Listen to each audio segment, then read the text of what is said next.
Hello and welcome to another interview. And today I've got Tim Akers with me, which is right there, and he's got a new book out, which came out the 1st of September. He's gonna show it on his side. That's it. There we go. Very exciting. That's it. Night's Watch. So we're going to basically talk about the book. We're going to talk about maybe a few old projects, maybe some new projects, a few bits and bobs about himself. But that's it, really. So let's dive into the book. Go on, tell me about this book of yours, then. Sure. So Night Watch, the basic elevator pitch is Men in Black goes to the Ren Fair. Do they have Ren Fairs much in England? Is that a thing, or is that just an American thing? Yeah, no, we do have fun fairs. Okay, yeah. So you have the actual castles and stuff. We don't have any of that nonsense. We just have soccer fields and so forth. So the premise of the book is basically Men in Black goes to the Ren Fair. It's about this guy named John Rast who he every week goes to the Ren Fair, every month goes to the Ren Fair, and he does a sort of sword fighting competition and so forth. And in the middle of one of those competitions, his opponent is this guy named Kraychek.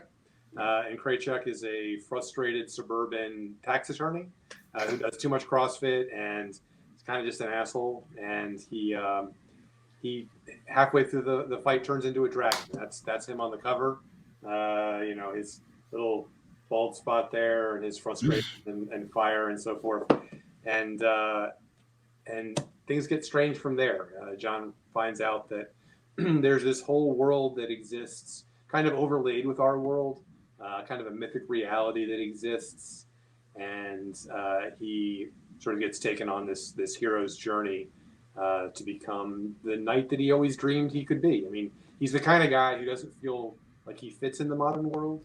He's more of a traditionalist, more of a mythic guy, and he's good with a sword. Not a lot of value for that in the modern world, but that's like his main skill set is sword play and witty banter. And he finds a world that actually values those things. So that's the basic premise.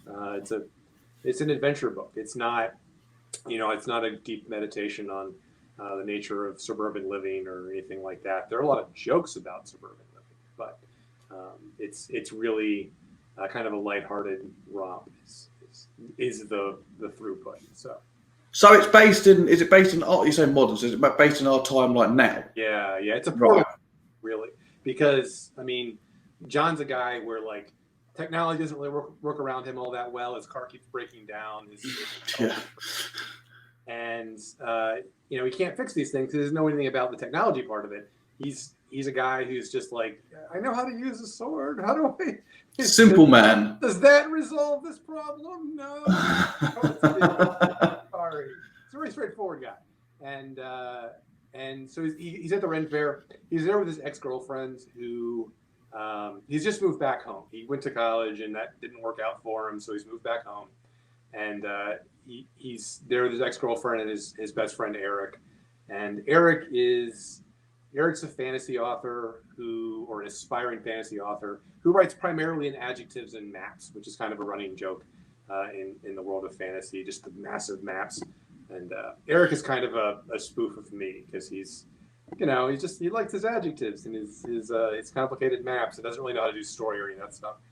And then Chessa, his ex-girlfriend, the only reason they were together is because Chessa has always wanted to be an elven princess, and she spent more money on her cosplay for the Ren Fair than most brides do on their gowns, and she's just very intensely into archery and very heavily abbed elven men, and John's not that at all. The only reason they were dating is because they both kind of didn't fit in the real world. And when they broke up, they still go to the unreal world together, but have nothing in common outside of that. And they both get sucked into this strange world together, along with Eric. And so it's a modern fantasy, but it happens it keeps going back and forth between the modern world and this unreal world. So now I'm going to be getting into hopefully you could answer without spoiling and stuff. Sure.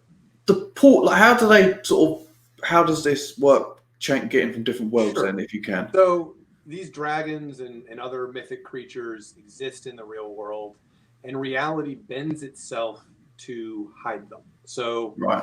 Kraychek the dragon appears as this suburban lawyer, but he's actually a dragon. There are harpies who look like soccer moms. Yeah. of things. I'm sorry, football moms, is that a thing in the Yeah, I know. And so they both exist at the same time, and you sort of like transition between them. So, for example, they end up at a mall, which malls are kind of falling apart in the U.S. And very slowly, as they walk through the mall becomes more and more unreal. Like, you know, the plants kind of all die, and the stores disappear, and it becomes like a dungeon crawl over the course of like walking through the mall. And then they get to the end of it, and there's a bookstore in the mall, which in the U.S., again, there are no bookstores in malls anymore. When I was a kid, you can go to Walden Books in B. Dalton, and you could buy all the books you wanted. Nowadays, nothing. And so there's sort of this joke in the book where like they get to the end of the dungeon, and there's a bookstore, and they're like, oh, now we're really way outside of reality. So it's kind of, I mean, it's a fun book, but it keeps going back and forth between these real and unreal domains. So do you get a lot of like the fantasy stuff bleed into the real world then? So is that kind of like... Yeah, it's you know, things appear in the real world that shouldn't be there. Like the harpy soccer mom has a wife, and she arrives on a tornado. In the Midwest, we have tornadoes all the time, and so the main character is not all the time. We have him frequently. The main character is sitting in his home, and this time the tornado siren goes off. He's like, "Oh no, you know, what a disaster!" And he's heading to the basement. He looks outside, and there's this woman walking down a staircase on the outside of the tornado. He's like, all right, this is not normal. I need to resolve this somehow. And he goes and fights the harpy and saves his home. Well, actually, his home gets destroyed. That's a spoiler, but you know, bad things happen. But in the real world, like, it keeps sort of getting sucked in, and vice versa. Normal people find themselves in the unreal world and don't know how to deal with it, and so they just kind of freak out. Like when the dragon appears in the middle of the soccer field in the Ren Fair, everyone sees him, and then has to spend, you know, therapy to convince themselves that they didn't see that. That wasn't real. Yeah, that was a propane. There's no such thing as dragons, no. Really, I was way too drunk that night. I was dead in my sheets. So yeah, that's sort of the way that kind of thing happens. Right. Okay. So I'm gonna dig into some stuff here. So does this happen randomly all over the planet, if you thought this far, or is it a reason why it's happening just here? Again, if you can talk about this. No, that happens all over the world. Okay. The entire world is occupied in some way or another, and there are hints that it goes back to World War II, where there were like, you know, there were Valkyries that fought for the Germans, and there were American actual, like, you know, knights and stuff, and British knights and mages. Well, that's cool. So it's a global event, but like this group only deals with mostly American things, but there's crossover. Like, no, it's cool. It's like. Go ahead. Oh, sorry. It's just like it's added world building. What I'm talking about, it might not be in the book, but it's just sort of like fills the picture. That's what I'm asking. So you've got lots of different races. What have you got then? If you can talk about what you've got. I mean, literally everything that exists in the fantasy world exists in the books. They're not all in this book particularly, and in fact, it's very specifically limited to a couple of Irish legends about living trees, and another Irish legend about doppelgangers, which is sort of a German term also. So it's in this book. There are not, like, I don't go into the whole trolls and all that sort of thing. But anything that actually exists in mythology exists in the Night Watch world. There are these two feral janitors who have been taken under the wing of Night Watch, who are an offshoot of H.P. Lovecraft. And Lovecraft's mythology is so reality destroying that most of it doesn't survive. Like, Cthulhu is a thing, but never actually gets screwed around with because he would destroy the world. So just these sort of minor manifestations exist in the Night Watch world, but they're not really dealt with. Beyond that, like, John and Night Watch itself deals specifically with what we would call fantasy tropes, dragons and angels and that kind of thing. But all fantastic mythologies exist. So there is a team that deals with steampunk stuff. There's a team that deals with dieselpunk stuff. I'm not sure how far I want to take that. If I want to get all the punks involved, get cyberpunks and all that nonsense. But anything out there that has been thought of and made up exists in a mythological form in this world. So, no, that sounds really interesting. Okay, so a lot of room for expansion too. So, like, they're not obviously all the fantasy creatures and races. They're not all like bad, is it? Like, or what's the like? Do any good ones come over and they're a bit like, don't kill us, we're friendly? Yeah, most of them actually have some kind of agreement with. There are treaties that go back to the 1200s, right? That sort of maintain a peace between them. It's just when somebody begins to act outside of those treaties that something has to be done. That's why Night Watch exists. Like, there are satyrs who run hamburger joints. That's not a big deal. That's fine. But if they begin to use their satyr powers to sell more hamburgers, that's going to screw up reality a little bit. And so someone has to do something about that. And that's Night Watch's job. Usually not a big deal, but sometimes immortal dragons decide that they want to take over the stock market. And then you have to supporting all those blue chips. I don't know. Could you imagine like the bankers, not bankers, like the stock market guys are just doing their own thing, you know what I mean? Like shouting at the numbers and then like this dragon like poof. It's like what's going on? Stocks crash. I'll be on my phone and watching like all my everything crashing. It's like because the dragon turns up. And that can absolutely happen. There's no reason that you couldn't write a short story in which that occurred. Yeah. Dragon horde of and see that's an idea that could go somewhere. So well, you can expand on this very easily. There's lots of doors to be open. Like just because you might wrap up the story with this guy, like there's this whole thing. I like that. That's interesting. Sort of the goal of it. Like I want people to write fanfic in this stuff. I want fan art. I want people doing their own thing in this world, as long as they don't, try to make money off of me. As long as so Bain is the guy that is the folks that published this, and they have a whole series of books, the 1536 series by Eric Flint, I think it's called, or 1563. I'm going to get that date wrong. Anyway, it's basically this entire world that was built. It's sort of an alternate history. And they published so many books in that world. It's 1356, I'm pretty sure. That's its own self-contained fandom, essentially, where people like the books, so they write short stories in those worlds, and it gets published in a monthly magazine, and they write more books, and there's just an enormous number of I want that to happen with Night Watch, or something like it to happen with Night Watch. I think there's enough potential and enough.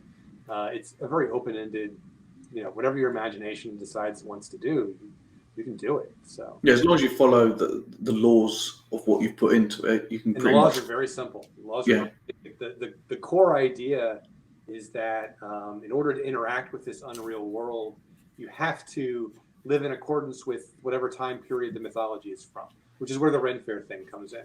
Like if you live a completely accurate Ren Fair life, you would have access to seeing these dragons and these unicorns and stuff. Of course, none of us do. We all have our cell phones and our internet connections and stuff. But the guys who legitimately follow that are able to access this world. So when John enters Night Watch, their first thing is basically you have to stop. You can't drive yourself anywhere. You can ride in a car occasionally, but you have to live in a very sequestered, almost isolated sense, because the real world infects you and steals your ability to both interact with the world and have access to your own mythic powers. Because there are mages and clerics and stuff, and the only way that they're able to do the magic stuff that they do is by isolating themselves from the real world and developing their mythic identity. So rules are very simple. Just be true to your mythic self and stop eating processed foods, essentially. and that is a thing. You know, you can't you have to brew your own beer. You can't just go down to the corner shop and eat potato chips. You have to be very careful what you eat and how you dress and all this stuff. So, John, the main guy, can you talk about him? Anything like what's he like? And yeah, sure. I mean, John Rast is basically a dude who's disappointed by the modern world. He dislikes having to live in work in a cubicle, or answer a cell phone, or take another survey about his toothbrush. I mean, he doesn't like the modern world at all, and so he wants to get away from it, and eventually, kind of by mistake, does. He always wanted to be a knight, but as he gets into the world, he realizes his superpower is something else. He ends up being more like I don't know if you're familiar with World of Warcraft terminology, but he's a tank. He's a defender kind of guy, and that's less glorious, but in some ways more powerful. And one of the mechanisms in the world is that each character has to establish what's called a domain, which is a manifestation of their pure mythic self. So, for example, the cleric goes somewhere and communes with angels, and whenever he leaves that area, his face is glowing. That's sort of old biblical stuff. Back when Moses was the guy, they would say he would go into the tent of the Lord. When he came out, his face would glow. So as this guy comes out, like, he has to wear a mask because right? And he walks around with these sunglasses because his eyes are glowing. And as he uses this power, it glows less and less. And so you can see how powerful he is by how much he's glowing. He's a combination between like a medieval monk and the dude abides, right, from The Big Lebowski. He's sort of a mix of those two characters, kind of a stoner hippie cleric priest guy. He's a lot of fun to write. He's just kind of like, hey man, what's up? Yeah, that's cool. Hey, you're healed. All right, cool. He's sort of a big goof, but very laid back dude. So as John creates his domain, he finds out that he wants it to be this sort of like castles and dragons kind of place. And what it ends up actually being is this cabin in the woods in a very dark forest where everything goes bump in the night. And there are these big, dangerous, slithering things out in the shadows. And rather than it being this really comfortable place to be, it's a place where he's scared all the time because his superpower is overcoming his own fear, right? He needs to be able to face the demons that everyone else is scared of and just be brave in the face of that. That's really his only power. His shield is magical and stuff, but his big thing is just being brave. And that's not what he wanted, but it's what he's good at. And so that's what he becomes. Brave when everyone else is running away. He's the guy who runs toward me. Yeah, I get that. No, that sounds interesting. So, again, it might be spoiling if you can or not. Who's he going to clash against? There's going to be the bad guy. What can you talk or anything? Because I'm interested. Well, so what happens is, again, part of the world building is these monsters cannot be affected by modern appliances, including guns, right? And so in order to be able to fight a dragon or a djinn or a harpy, you can't just pull out, HNK MP5 and mow them down. That's sword. Too easy. It's too easy. It's too straightforward. If you're familiar with Larry Correa's books, the Monster Hunter International series, I'm a big fan of those books. But in some ways, it's too easy to like flamethrower like that's almost too easy. Be able to stab the guy with that. And so that's what it does. It has to be able to face him with swords and stuff. But the very first thing that happens, let me read you the first line of the book because it's one of the first things I came up with, and I'm a big fan of it. First line. I killed my first dragon with a blunt sword in the engine block of a 1977 Volvo station wagon. It was my mom's car. I don't think she'll ever forgive me, but in my defense, that dragon was a real asshole. So he ends up, not spoiling anything, it happens very early on, but he ends up, after Kraychik turns into a dragon, the heroes show up, and they're fighting him, but the dragon is actually winning the fight. It looks like they're going to lose. And so John runs to the car park, and he gets in his mom's car, and he drives back onto the soccer field and just drives the car into the dude's head. And that freaks everyone out because that should not kill the dragon, because that is a modern device that is impacting this mythic creature. So it shouldn't have killed him. And so he gets taken back to Night Watch because they think something's wrong, badly wrong with the world. And he finds out that there's something's happening between the mythic world and the real world, where there's this slippage that's occurring that should not be occurring. Someone is trying to take over the unreal world and use technology to do that. And that shouldn't be happening. And he has to solve how that is. So I'm not going to spoil who it is. There is like a hidden big bad that you kind of have to, the whole point of the book is figuring out who's doing this and why. That sounds interesting. That does. So, okay, right. Have you got plans for another book? Because it sounds very interesting. So what are you expanding? So I've already sold book 2. It is it's tentatively titled Valhellions, and it's about Valkyries fighting each other for control of Valhalla, and involves a Nazi plot to raise zombies. So there are Nazi zombies. And, so it's Nazis, isn't it? Everyone else. It's always sometimes it's like, give them a break, you know, like. But no, you have to be careful with that. So you have to sort of like, it's not super typical, but basically somebody within Valhalla is trying to retake Valhalla, and they're doing that in a sort of notorious, in a very, very sort of backhanded way. And so we have this. One of the titles of the section is a very British zombie. We have a character who was a British infantryman in World War II who got zombified but escaped, did not die, and should have. And so he's been hiding in his little garden, row home in the middle of nowhere, and they have to go talk to him and figure out why you're still here and why you still exist and stuff. He's kind of a Bertie Wooster character. I don't know if you're familiar with P.G. Wodehouse, but he's kind of a goofy dude. And there's also these 2 retired Valkyries living at a bed and breakfast in Minnesota, and they're hiding this magical artifact. And so there's a lot of, again, back and forth between the real world and the not real world. So that's kind of the plot of the next book in a nutshell. You've got to stop Ragnarok, essentially. So. Okay, that's cool. So obviously, I was going to say about your publisher, who you're with and stuff, because it sounds like you're already pushing on your next book. So I'm guessing they must be happy and stuff. So how is it with you and Bean's book? You said, Bean's.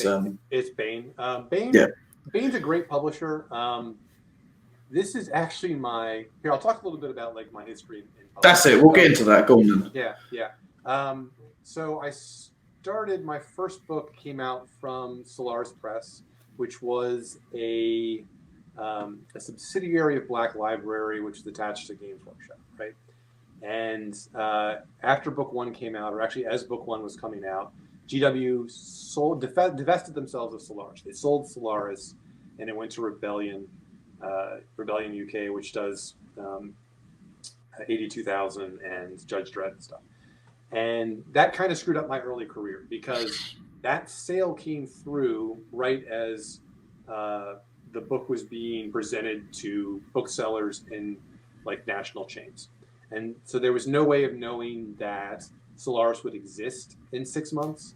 And so it kind of limited distribution and stuff. It's sort of inside baseball problem, but there were a lot of problems getting that book out. The new Solaris then bought another book in that series, and another company called Pyre. So when that sale went through, my agent tried to move the book away from Solaris. And initially Solaris said, yeah, sure, go ahead. If you can find and get an offer from somebody else, by all means, take that offer. and we immediately got 2 offers from other publishing houses. And then Solaris said, you know what? Never mind. We need to hold on to those rights. And they had reason to do that. There's a lot of business decisions that went into that. And I'm not angry about that. I understand business when business is happening. It's just that it kind of ended up being shitty for a lot of authors early on. And so the book came out from Solaris and didn't do great. But one of the other companies that made an offer on the book said, well, do you have anything else? And the answer to that is always, yeah, absolutely. Of course I do. I've got nothing, but yeah. Yeah. And so I wrote a pitch letter and sold a book on the pitch letter. And then I had to write the book. And that sort of happened very quickly. And that was with Higher Science Fiction. And at the time, Higher was mostly making all of their name importing British books to the U.S. that had not yet sold U.S. rights. If you're familiar with Joe Abercrombie, they're the ones who got a U.S. deal for Joe Abercrombie, who then bought a trilogy and then weren't able to pay the enormous amount of money that he was suddenly worth when all of Americans were like, we love this stuff. This is great. And so he went to, I think, Orbit after that. I don't remember. Anyway, so that was Pyre. And then Solaris bought another book. And it never really worked out with Solaris. So then I wrote a trilogy that went to Titan Books. Titan is based in London. They mostly do comic books. They run Forbidden Planet, those bookstores. That's them. And so I have this long history of just like British publishers. Yeah, they're all British, aren't they? But I'm an American. And all of their marketing departments are in Nottingham and London. And so we sort of had trouble like getting the word out of the US. And so when my next project, like I finished the trilogy, and as is typical with agents and writers, my agent said, all right, let's talk about what your next book is going to be. So I produced a pitch document of about half a dozen ideas that I had, and he passed it around the agency. And my agent is a guy named Joshua Bilmus. He also has Brandon Sanderson and Peter Brett and a bunch of other guys. He's a big guy. So I do whatever Joshua says, basically. So he passed it around the agency and said, here's the book that we think you should write.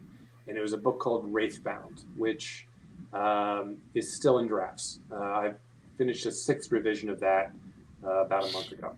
Oh, really? Still going? But I was working on that revision, and about halfway through it, Night Watch just sort of fell into my head. And so without talking to anybody, didn't talk to my agent, didn't talk to the current editor, I just sat down and wrote the book. And I sent it to him, and I was like, hey, you're waiting for Wraithbound. Guess what? Here's something completely different. Please enjoy it. But it went out to the various publishers, and Baen bought it. So, and Baen's a company I've been trying to get with like for a while. They're kind of a tough nut to crack, but once you're in the Baen family, they take care of you really well. They do amazing marketing. They do really great covers. They have good distribution, and they have a very loyal fan base. So I'm very happy to be with Baen. I suspect I'll be with Baen for the rest of my career. If everything works out, that's what will happen. That's good. That's the hope. So they've bought a sequel to Night Watch, and they have an option on whatever's next, which I think Wraithbound is done. I think 6 revisions is enough. But I've not talked to my agent about it. He has it right now. And I'm not going to think about it while I'm writing book 2 for Night Watch from while I'm writing Valhellions. And then once that's done, Joshua and I will talk about whether or not Wraithbound is done or whether I should be working on something else. We'll see. So are you going to stick with doing fantasy, or are you going to go do a bit of sci-fi? What's your sort of... Yeah, so the other thing that I'm working on right now is doesn't even have a title. It's broadly called the Reset series, and it is very high science fiction, I call it. Like Dune. Dune, I think, is high science fiction. It's, there's a lot of technology, but there's not a lot of explanation of how that technology works. It's not hard sci-fi in that sense. Yeah, it's fantasy sci-fi, so it's made up stuff with technology. Space. Yeah. Yeah, I like that. It's all good. Yeah. Oh, I love that stuff. Believe me. So that's what I'm working on right now. That's what I'm doing brainstorming on. Is this kind of broad universe that will be seen from various perspectives. The basic idea is that something happened to humanity. Like humanity really expanded a lot. We've got Mars, terraform. We've got stations around Jupiter. We've changed the asteroid belt into a series of habitable zones. There are superstructures that exist that are independent planets that we've built that have their own orbits. Very, very high tech sort of science stuff. But something happened that reset humanity. Sort of a mass amnesia event occurred. And so we've kind of had to, the technology still existed, but we didn't know what any of it was or where it came from. Oh, dear.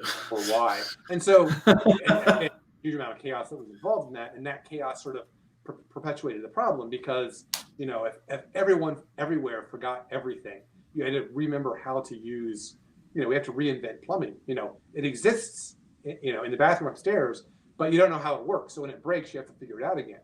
So it's sort of this mass technology event. That'd be chaos. Like the amount of people who would die because you can't do such basic stuff, Yeah, no, everything. I think a lot about the fact that we are only where we are technologically because somebody else figured it out, and we've been very slowly advancing. Building on it. Yeah. And what would happen if all that got turned off? And not only that, scientifically, everything was advanced to the point where we had weather control, sort of climate control satellites and stuff. And that stuff could keep working on its own for a while, but at some point it started to break down. And so things become very random. And not only that, if you look around you and the world is built at a high technological level, but you personally are at kind of a Stone Age understanding of things, how's that going to impact religion? You're going to come up with an entirely new religion. You're going to have to mythologize everything just to understand it, just to explain it to yourself. And so that's sort of that's what I'm working on right now. That's kind of the big idea that will eventually be a series of books. There's a short story right now that I've already written that got commissioned by Bain. There's an anthology that's not announced yet that's basically going to be a sword and sorcery or a high science, high fantasy combination. And I wrote the first short story in this world for that. And I hadn't kind of come up with the entire reset idea yet, but the basic idea is that there are these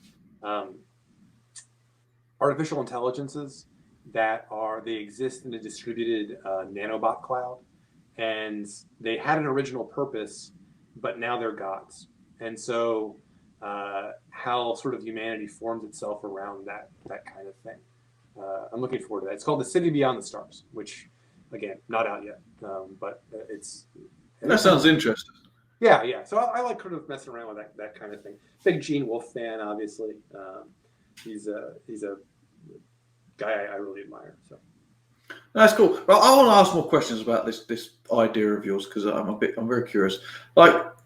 So obviously, people those poor people on the asteroids or the asteroid habitable zones, they're gonna die. Oh my god, because percentage of those are gonna die. But if technology is advanced to the point where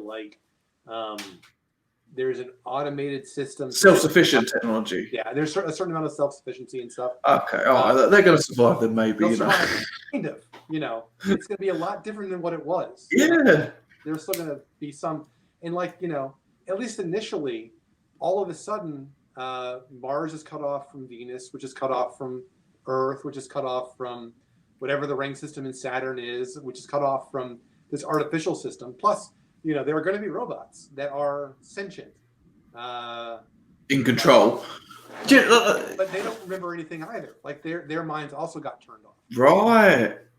So, where did they come from? What are they? Are they just people that happen to be gray, So what you've got with this, you've got in theory, you've got the robots and the humans having disagreements across all over the area, and then once people sort of sort their stuff out and stop killing each other and stop dying, and then they start regrowing on the each planet in each place where they are, then they're just going to end up fighting each planet because they'll finally get control of technology, like Reese get smart, like go fly their ships out and be like, there's people living on Mars and people living on Earth and they're going to kill each other and there's all going on and just, it sounds amazing, this does. Yeah, it's going to be a lot of chaos. It's going to be a lot of fun. Plus, there's something that caused the original reset. That's the thing.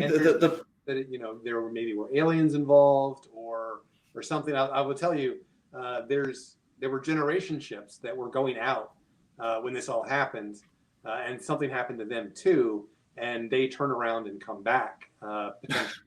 There's a bunch of secrets to it. In the way that Brandon Sanderson has his like Cosmere series, this is my Cosmere. This is the world that I'm going to build that can be told. Like if you tell sort of this Mad Max Beyond Thunderdome story on Mars, and then you have a high technology story that's happening on a satellite, and then you have fantasy tribalism that's happening on Earth. Every single planet and space station. All the same place. It's all it's on the same sun that sets on all of them. So. No, that's it. I like that. That's quite cool. That's intriguing. Come back to me when you do that. I'd like to have a listen and read that.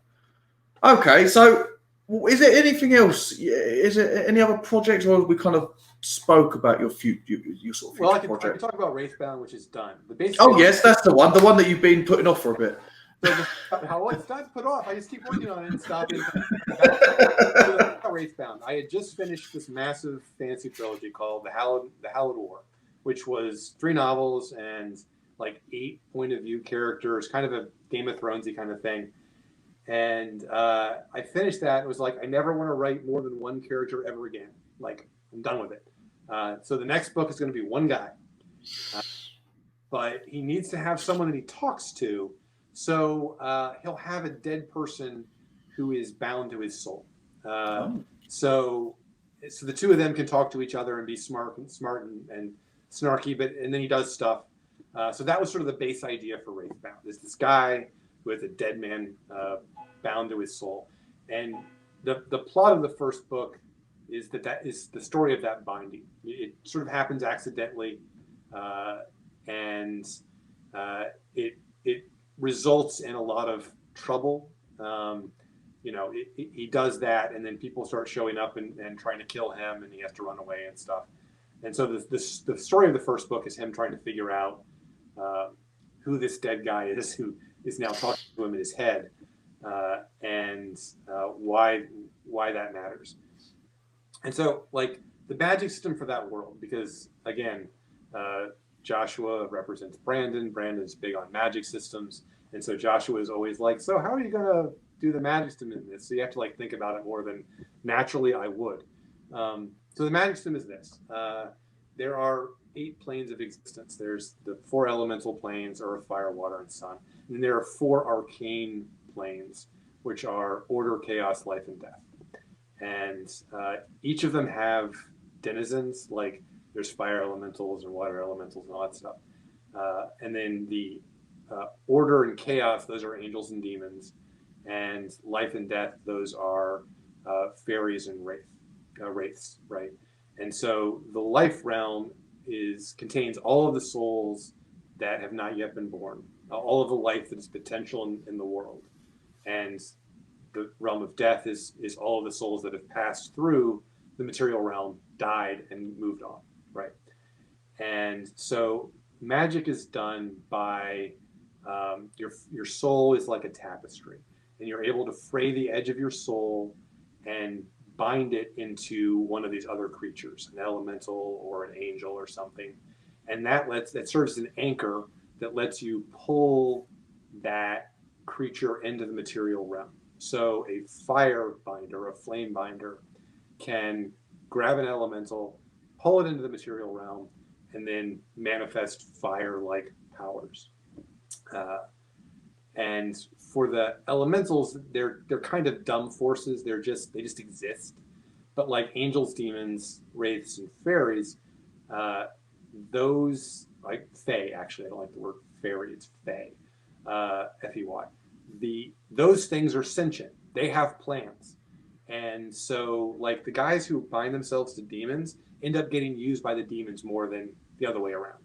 And the guys who bind themselves to angels become these mad zealots that only want to enforce the law, regardless of like what's actually going on. And so there's this sort of balance between binding yourself to these things. So what happens is this guy tries to bind himself to an air elemental and mistakenly binds a wraith instead. And that wraith happens to be a very important person who's not supposed to be dead. And so people come to kill him in order to get rid of the wraith. Right, okay. Basic idea. So. That sounds interesting. Can like, because obviously the humans are binding themselves to all these elements. Can like an angel bind themselves to a demon and stuff? Right? Yeah. Oh, always. So if you bind directly opposite things, then no. Those destroy each other and the soul that binds them together. Like an angel can't bind directly to a demon. An angel can bind to a human, and that human could then bind itself to a demon, but that would destroy all three spirits. Okay. Same with like fire and water. You can't bind a fire and water. You can bind a fire and air. You can bind a fire and air and an angel. You could bind a fire, air. Okay, that's cool. Yeah, it's like, so humans aren't basically like, we are the link to everything. It's like they can all, as long as they're not the polar opposites, they can all bind as well. Yeah. Okay, that's cool. Conduits that exist between all of them. And we're only native to this plane. Like we're, the material plane wouldn't exist without those other planes, but we're native to this plane. So. Yeah. Okay, that's cool. Is there anything else you would like to talk about? That's the majority of it. No, I think we've had a good run. I think I've enjoyed this. This has been very good. You've covered quite a few books, and that especially the science one. I did the sci-fi one. I do like that. But obviously, you've got your book that you've just put out, which is Night's Watch, which is just released. So anyone watching this, go have a look. The links for him will be in the description. How can people find you? If you want people to find you and contact you and all that fun stuff. So the name is Tim Akers, Akers. I am on all the socials under that name, Twitter, Instagram, all that. There's a British politician named Tim Akers, and then there is a musician in Nashville, Tennessee named Tim Akers, and I think that's it. There's a marine biologist in Australia, but of the famous Tim Akers, I'm the only one who writes fantasy novels. If you Google my name, if you DuckDuckGo my name, you're gonna find it. So pretty straightforward. That's good. Okay, all right. Well, I will add this stuff in the description as well. I will message you later. Thank you, people, for watching and listening. If you do, thank you, Tim, for coming on. I've enjoyed this. It's been very good. And with that, we're going to say goodbye. Awesome. Goodbye. Bye. I'll close this now. There we go. Oh, excuse me. Right. Okay. We are recording. Right. So we've got a name. Hello and welcome to. Oh, I don't know how. I always forget what I'm saying at the beginning.